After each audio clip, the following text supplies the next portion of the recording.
Humans do some really interesting things. Like, besides killing ourselves, we also kill each other. Murder. And we're the only ones who do that, by the way.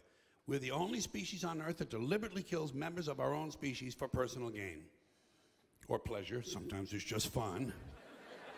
We're also the only species that deliberately kills members of another species for personal gain. Or pleasure. That's what hunters do. They kill for pleasure. That's us. Human beings. Interesting folks. Murderers. Here's an interesting form of murder we come up with. Assassination. You know what's interesting about assassination? Well, not only does it change those popularity polls in a big fucking hurry, but it's also interesting to notice who it is we assassinate. Do you ever notice who it is? Stop to think of who it is we kill. It's always people who've told us to live together in harmony and try to love one another. Jesus, Gandhi, Lincoln, John Kennedy, Bobby Kennedy, Martin Luther King, Medgar Evers, Malcolm X, John Lennon. They all said, try to live together peacefully. Bam! Right in the fucking head.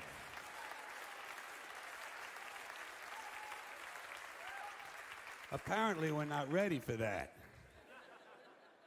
Yeah, that's difficult behavior for us. We're too busy sitting around trying to think up ways to kill each other. Here's one we came up with. It's efficient, too. Genocide, you know? Killing large numbers of people simply because they don't look like you, they don't talk like you, and they don't have the same kind of hats you do. You ever notice that anytime you see two groups of people who really hate each other, chances are good they're wearing different kind of hats. Keep an eye on that, it might be important. But anytime there's genocide, there are always mass graves. Right? Every time we kill some dictator and go marching through his country, we always find mass graves. Thousands of dead bodies of people the dictator killed. And everybody over here gets horrified. Whoa, mass graves, whoa. Well, shit, what's a guy supposed to do with a couple thousand people he just killed? Dig separate holes? Fuck that shit. It's labor intensive. Get real. The whole idea of killing a large number of people at one time in one place is convenience, efficiency. Throw them in the fucking hole. Look at it this way. At least the dictator had the decency to throw a little dirt on them. Give the guy some credit. Dictator's a busy man. Got a lot on his mind. Like trying to figure out who's planning to kill him. So he can pick them up, put them in prison, and torture them. Here's another one of our interesting, heartwarming behaviors we come up with. Somewhere along the way, torturing each other. You want to hear a really cool torture that the Romans invented? They also used it as a form of capital punishment. It's really creative. They would take the guy in question, stuff him in a burlap sack, seal the sack up real tight, and throw it in the river. But, and here's the creative part, inside the sack with the guy, they would put a dog, a monkey, and a snake. Okay? A dog, a monkey, and a snake. That's fucking creative. Imagine being inside a burlap sack, underwater in the dark, sitting next to a drowning monkey. Think he'd be moving around a little bit? The dog would be going ape shit, we know that. And the snake, well, he'd probably be getting curious about what all the activity was inside the sack. He might do anything. But whatever he did, it would probably involve venom and his teeth. You know what you'd be doing? You'd be praying to God that the snake bit the monkey and the dog ate the snake. Praying. Yeah, Then it would be just you and the dog, man and his best friend, drowning together. Maybe before you died, you could teach him a few tricks. Roll over and play dead wouldn't be too difficult, would it? Just a thought, just a playful thought. By the way, I assume you're noticing that all these activities I'm mentioning, murder, torture, genocide, these are all things human beings do, not animals, those creatures we feel superior to. This is us. Here's another one of our spiritually uplifting activities. We don't do this one much anymore, but it used to be really big. Human sacrifice. I miss that. The Aztecs loved human sacrifice, and they were good at it. Well, they got a lot of practice.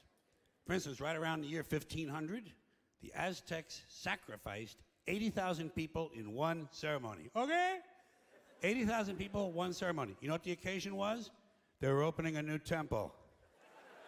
Nothing like religion for a little entertainment, huh? Especially that old-time religion. Now how the Aztecs went about their sacrificing? Here's how they did it. They would do it right out in public, right in front of everybody, big town, beautiful city square, 20, 30,000 people looking on. They would take the guy, lay him on an altar, cut his chest open, pull his heart out, and hold it up in the air while it was still beating. Got that? Cut his chest open, pull his heart out, and hold it up in the air while it was still beating. You know what you call that? Theater. That is fucking theater. And although the procedure may have been a little too crude to be considered the first bypass surgery, it could easily be seen as an early form of organ donor program.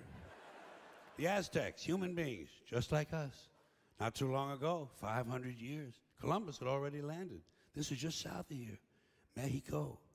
And by the way, those hearts didn't go to waste, did not go to waste, because right after the ceremonies, the royal family, naturally, would enjoy another one of our amusing activities, cannibalism.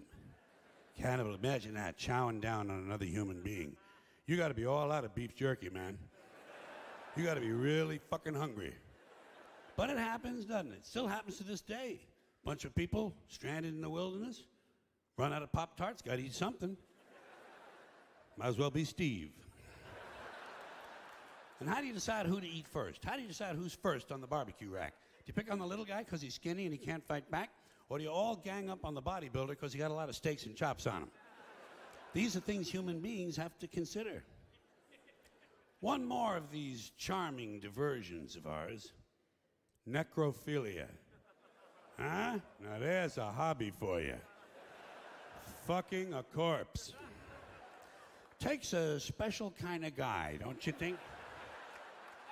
But it happens, more than you might think. It happens among humans. Animals don't do that. Animals don't fuck their dead. A rat will do a lot of gross things, but he will not fuck a dead rat. It wouldn't even occur to him. Only a human being would think to fuck someone who just died. We gotta be the most interesting critters on the planet. And then we wonder why a UFO doesn't just land and say hello.